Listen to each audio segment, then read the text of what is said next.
Jenny Esposito, welcome to the conversation today. Hi, John. Thank you so much for having me on. It's a pleasure to be with you. You're joining us from the Bay Area. I'm south of Salt Lake City in Utah. And today we're going to be talking about successful people and culture operations in the home building industry. We talk a lot about people and culture, HR, organizational leadership topics. I think talking about that within home building and construction industry, more specifically, is something we haven't done a whole lot of. So I'm excited to talk about this with you and unpack this also really from the perspective of female leadership, and the experience of women in the home building industry also is a bit unique. And so I'm excited to get that perspective from you as well. As we get started, I wanted to share Jenny's bio with everybody. Jenny Esposito is the Director of People and Culture at TrueMark Homes. In her role, she leads the company's human resources and corporate culture efforts, including talent acquisition, performance management, compensation, compliance, and benefits, as well as team building and staff development. She has more than a decade of diverse experience in leading and managing all functions of human resources across several industries. And I could say a whole lot more about Jenny and her background, but I'm going to pause there. Jenny, anything you would like to highlight by way of your background or personal context before we dive on in? Yeah, well, first of all, thank you so much for that intro, John. I'm grateful and I appreciate it. A little bit about me, and I love to throw it back. So besides the people and culture and what I do professionally, what's so important is kind of who I am and where I came from. Mm, So I'm a Midwest gal at heart, from Madison, Wisconsin. And I feel like that foundation has kind of really helped shape how I look at people and evaluate situations. And at TrueMark, they have the director of people and culture, but they also have Jenny Esposito, the mom of two sons, the dog mom of mhm, three mhm. dogs and three different sizes. We have a Great Dane, a Chihuahua Pug mix, and a Black Lab, and um, all those things kind of go into who I am. So we'll leave it right there and dig more into it as our conversation progresses. Yeah, well, excellent. Thank you. And as a father and of children, but also of two dogs of different sizes, I can appreciate the diverse experiences that these different facets of our life bring to the mix. So we are people operations folks, but we also we wear multiple hats, don't we? And we bring all of that into our experiences. All right. As we dive on in, why don't you start by telling us a little bit more about TrueMark Homes and specifically, but then also just kind of more about the home building industry more generally, uh, because I think a lot of those in the audience, they're familiar with people and culture, they're familiar with HR, but they're not familiar with it from within the context of that industry. Absolutely. So, TrueMark Homes, the company that I work for, has been around for over 35 years now.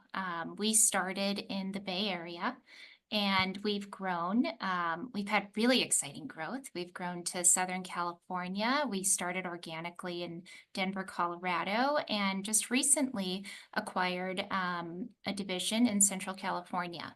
So, we build home environments, and we build in a variety of different areas and spaces. And back a couple years back, we were acquired by Daiwa House, who is our founding company located over in Japan. And you don't just get a normal home when you go with TrueMark. You get an environment. Hmm. We really look at the whole picture and how we build spaces that help people gather and areas where you can come and call that space home. And that whole concept, that whole foundation of the space you call home, and I'm bringing it in for a landing here, you feel across all different areas within our business, whether you're a customer of TrueMark, whether you're an employee that walks through our door. Um, it's it's really it's more of a feeling with the company, and it all stems back to the environment that nurtures and fosters growth. So that's a little bit about the company. And we've recently, since I've started in 2022, we've grown from around 115 employees to now 330. And we're continuing to grow. We're looking to expand up and down the West Coast, and it's very exciting times for our company. Well, that's super exciting. And growth is always challenging, regardless of the industry that you're in. And you're in the Bay Area. So a lot of times we focus on tech sector growth, right? And the ups and downs in that labor market. And I've talked on this podcast, we've talked a lot with different tech companies and the ebbs and flows in the labor market and the layoffs and all of these sorts of things. There's so many challenges with growth.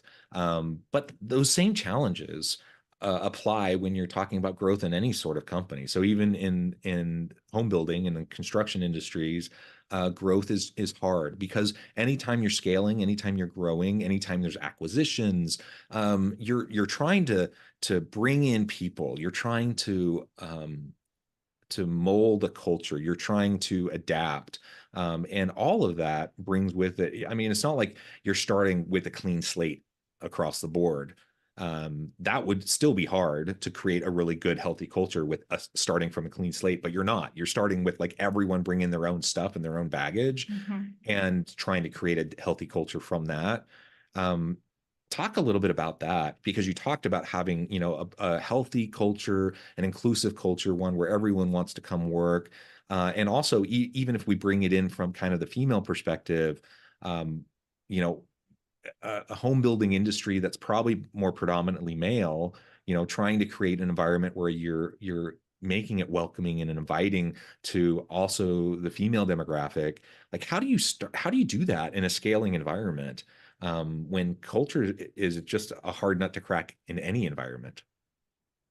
Yeah, that is an excellent question. And I like to take that back to the foundations that the company is built on, and looking at how TrueMark started, who started TrueMark, and taking it back to the two founders of our company, Michael Maples and Greg Nelson. And when they sat down, and first of all, if you meet the two humans, you will enjoy your conversation with them. And you'll also see the synergy that they have together, the friendship, the fact that they've known each other since their college days and raised their families near each other and started this company with their own blood, sweat, and tears. Honestly, like they worked hard to build TrueMark, and they know what it's like to have up years, down years. They're very organic and open about sharing their experiences. But bringing this in for a landing, what was really important to them was to establish clear values and core competencies when designing what TrueMark was going to be. And everything from the homes that we build, the environments we create, and making sure that that is felt in the office as well. So, kind of those moments in between where when you look to set up a workspace, do you have a place to gather? Do you have a place that folks can feel comfortable sharing experiences and fostering communication? Um, Kind of switching gears a bit and looking at how our company looks at wellness. And I like to say wellness as a word that we try to embrace. And one of my personal mantras, and I will tell this to you while I'm having an interview with you. I'll remind you of it. If I can tell in your eye you're looking a little intense. We should all be working to live, not living to work. And I don't always follow that advice, and my husband will be the Mm. first to tell you I should more, but I try, and I have it going through my head pretty constantly these days. How do we create this environment and this thought in people's heads where you're working to live, not living to work? So what TrueMark does that I think is incredibly unique, and this is something that came from the founders, and I have just had the honor of embracing it and communicating about it. We have a benefit called our TrueMark 150. And what this means is day one, John, you enter into TrueMark and I welcome you and everything. And you've probably been at a workplace before where someone says, okay, John, hey, guess what? we got a fitness center down the street, 19 bucks off, go knock yourself out, right? Yep. Well, I mean, you're talking to me. I've got 3 dogs, 2 kids. I'm super busy. I'm working when I'm home, it's family time. That doesn't quite fit into my little slot of what, wellness is, what works for me. So the founder said, who knows you better than you? So what they designed with this program is everyone, day one, they get 150 bucks a month and they can use it towards their own personal wellness. Hmm. So people use it towards national park memberships. I used it towards a piece of exercise equipment. We see people getting a massage, joining a gym. This is one of those fun benefits that, we say, hey, we want you to focus on yourself and the best Hmm. version of yourself. And what can we do to help support it? So that is something tangible that TrueMark does for every single employee. And it's a benefit that is well loved by the entire staff. And Can I it's ask about also, that? yeah, go ahead. Um, so I'm curious, is that just, earmarked in the paycheck, an extra 150 a month, with no strings attached, or like someone you have to Mhm. submit like a receipt, or like how does that play out? Because Yeah. I like that. I like the flexibility of that because, like you said, we've all been in those organizations where like get a free gym membership or whatever, and like I don't want to Mhm. go to the gym and work out in front of people or or whatever, like some things are just salient to some people and not to other people, and so having flexibility with wellness programs or any sort of benefit that you provide is super important. So how do you like structure that? That's a great question. So, people, they do submit their receipts and reimburse for it. And we have like a general outline of what you can use that benefit for. Um, it has to fit kind of within overall wellness. I mean, we all Mm, love mhm. every once in a while grabbing a beer after work. That would not qualify for our wellness benefit. But, every once in a while, so there is some like gentle guidelines in the human resources department. We are proud to rock that benefit, manage it, and help make sure that people get paid out for it. And it's also fun to celebrate. We quarterly will do kind of decks where we show people will submit pictures of how they're using their TrueMark 150. So, one of my favorites looking back on it is a gentleman who would go and get a mani-pedi with his daughter, and that was his thing. And he was so Yeah. proud to do that and share that with this human. And so that is a really cool benefit. Another thing that I find incredibly unique with this company, endearing and lovely, and um, it goes back to my Midwest roots, is we listen.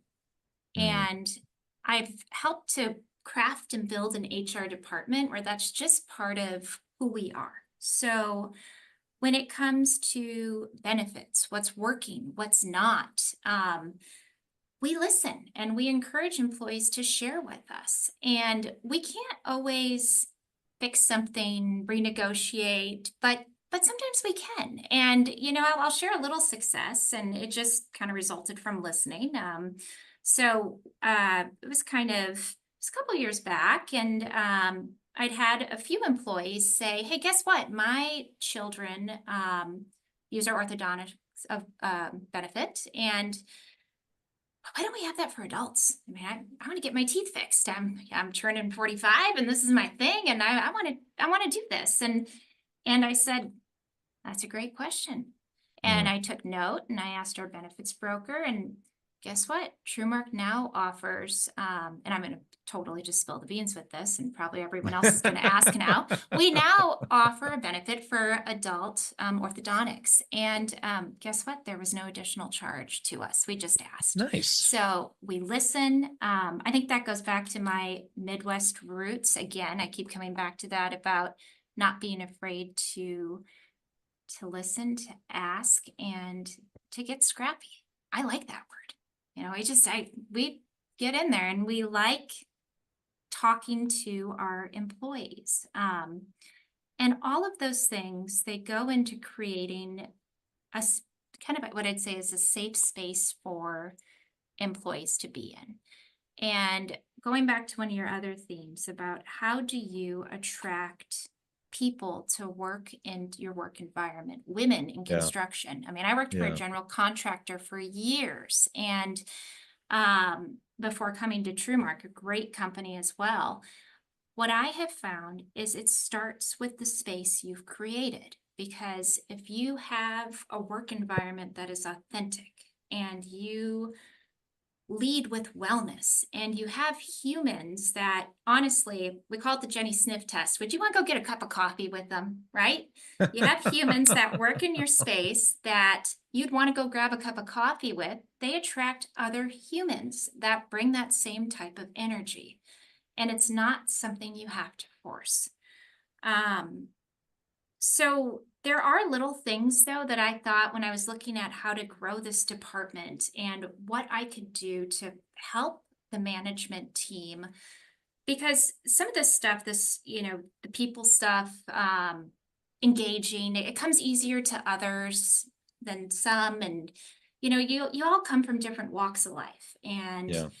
so I thought, what can I do to really help this population? And we do have what we call as a milestone recognition program. And one little thing I did that has had a huge impact was this program we implemented that on your birthday, you get an email from the company. It doesn't matter who you are, how long you've been at the company, and it says, "Hey, happy birthday. We're so glad you're here. I hope today's a great one." And I think there's a quote from Dr. Seuss because I happen to love children's literature.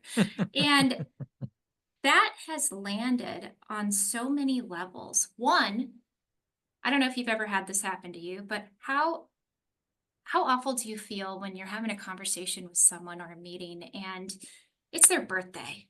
And you may have like 40 people on your team, you may have 100, and you do your best and you just forget. And to have that in place for our team so that, if you're having one of those moments, at least your team member woke up to that email from TrueMark. There's a fun little perk too where they can either pick out a gift right away or donate to a charity too. So it's Oh, something yeah. tangible. And I've actually had a few experiences where, people have called me and said, "Hey, you guys were the only one. You're the only one that remembered." And I said, "Well, happy birthday to you." And they know if they do call, then they're going to be sung to. So some of them choose not to, but some of them will appreciate that. So it kind of all goes back to what we're trying to build and what type of environment attracts the people you want to have on your team. And that's the bottom line. I mean, that's what we all want. We want great people on our teams.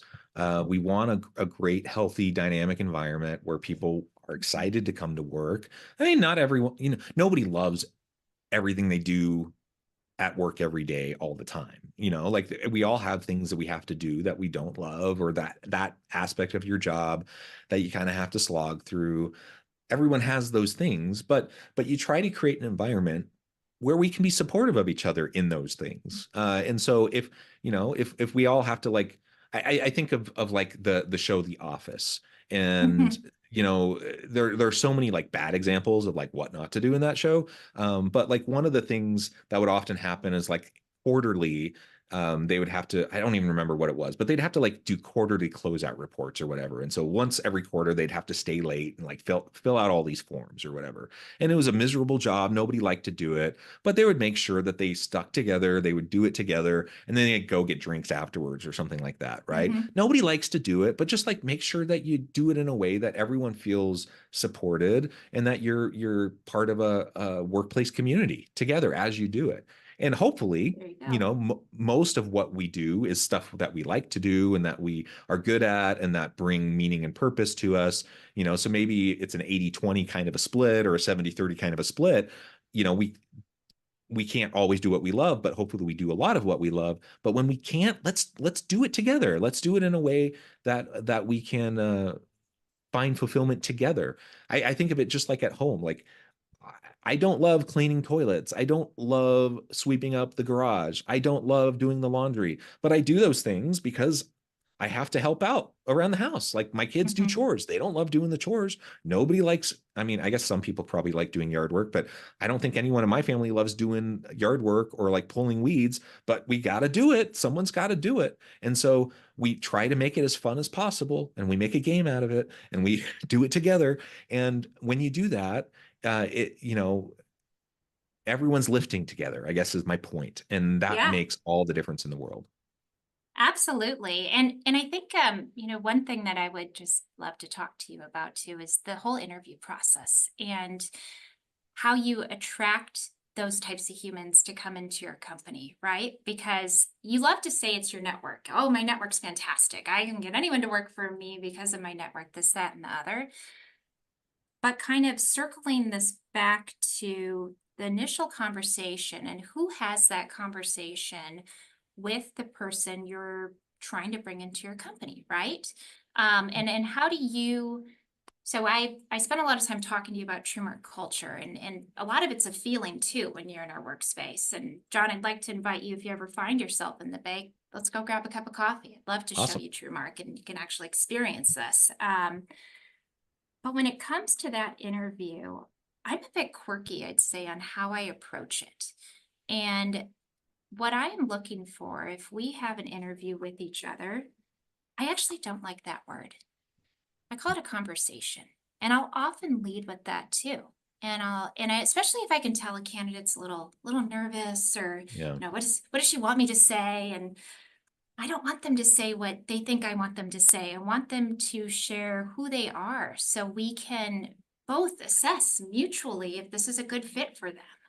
Yeah. And what we've started doing is training our managers, and some are better than others, and everyone comes from different backgrounds on really, throwing it back and putting them in their shoes. Remember your first interview. How did that person make you feel?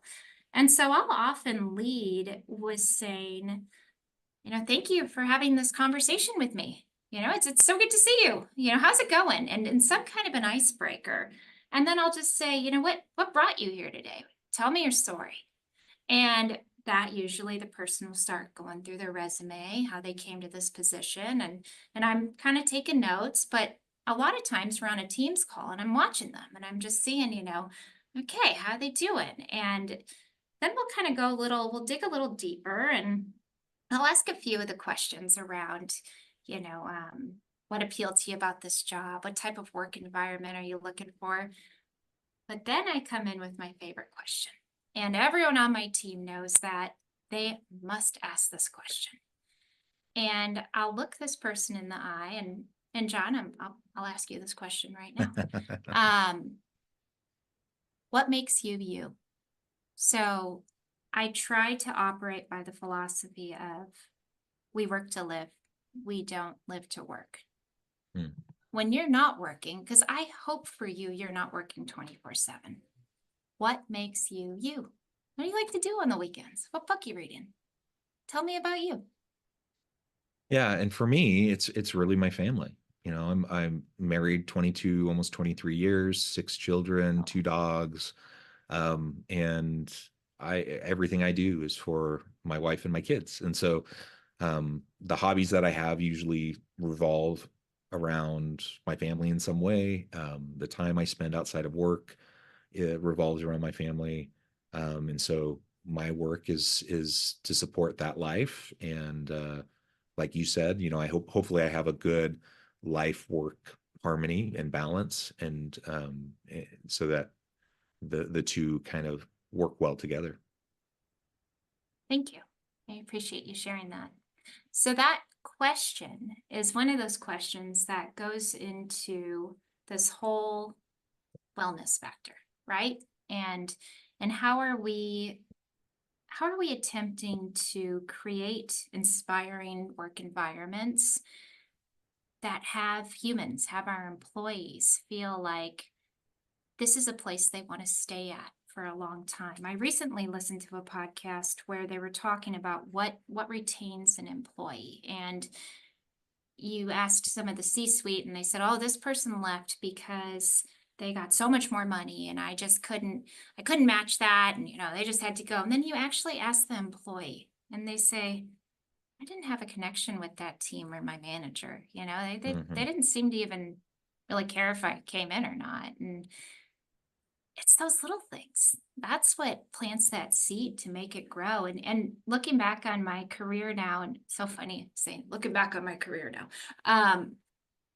I am really proud of all of the employees, the humans that I've touched throughout the different companies that I've worked with, and seen how they've grown and seen how they've, blossomed from an intern to, in some cases, some of them have passed me over, and that's just fantastic. I mean, what a testament Yeah, to yeah, someone in a role. A lot of them are project managers, senior project managers, and they always say, once we're kind of under your wing, we're under your wing for life. And I love being on LinkedIn because I can keep tabs on all these people. And I think that's really what it comes down to when you're in a people and culture role. And that's your position in a company, whether it's in construction, tech, retail, education, whatever it is. Hopefully, you really like working with people and that fills your cup up. yeah. Because if you don't, and you're the type of HR professional where the door is closed, the head is down, and you're not approachable, and that kind of sets the tone too for what that looks like with your company. So, yeah, that's kind of how TrueMark sets up its people and culture group for the company, and bringing it in for a landing too. It was very important to the founders of the company, Michael Maples and Greg Nelson, that my title be Director of People and Culture. They did not want it to be Human Resources Manager, Director, whatever. Director of People and Culture. We lead with what our company values are, right there on the title. Wonderful. Jenny, this has just been a really, really great conversation. I know at the time I need to let you go, but before we wrap things up, I wanted to give you a chance to share with the audience how they can connect with you, how they can find out more about your work, your team, where they can find out more about your company, and then give us the final word on the topic for today. Sure. Well, thank you. So the best place to connect with me is probably over LinkedIn. That's where I have a strong social presence for our company. And I would say the final word of the day is challenge yourself to work to live, not live to work. I love it. Well said. I think if we could all do that, the world would be a much happier place. I can say it now. Can I follow it? We're I working on know. me. I am a I work in know. progress. I'll be the first to tell you that. It's hard. It's hard because we do work we love. And Mhm. my wife tells me this all the time. She's like, you ask me like what I do when I'm not at work. And I don't work all the time. And Yeah. I think I was authentic and sincere when I said my family. Yeah. But it's hard because I do love my work. And so sometimes it is hard to set it aside. And I feel strongly about the work that I do. And I feel like it's important and it matters and I can help people, etc. And so sometimes my wife is like, John, you just need more hobbies. Like you just like put your work down and like whatever. And so it's a work in progress for me too. I fully acknowledge like I need to sometimes have better balance. And but on the other hand, I'm like, I'm really glad I do stuff that I love. And so Yeah. let's all look for things that we love. Let's constantly seek for that balance, and ultimately, let's hopefully we can find it, right? And that's the best we can hope for. So, Jenny, thank you so much. It's been a real pleasure. I encourage the audience to reach out, get connected, find out more about what Jenny and her team can do for you. And as always, I hope everyone can stay healthy and safe, that you can find meaning and purpose at work each and every day. And I hope you all have a great week.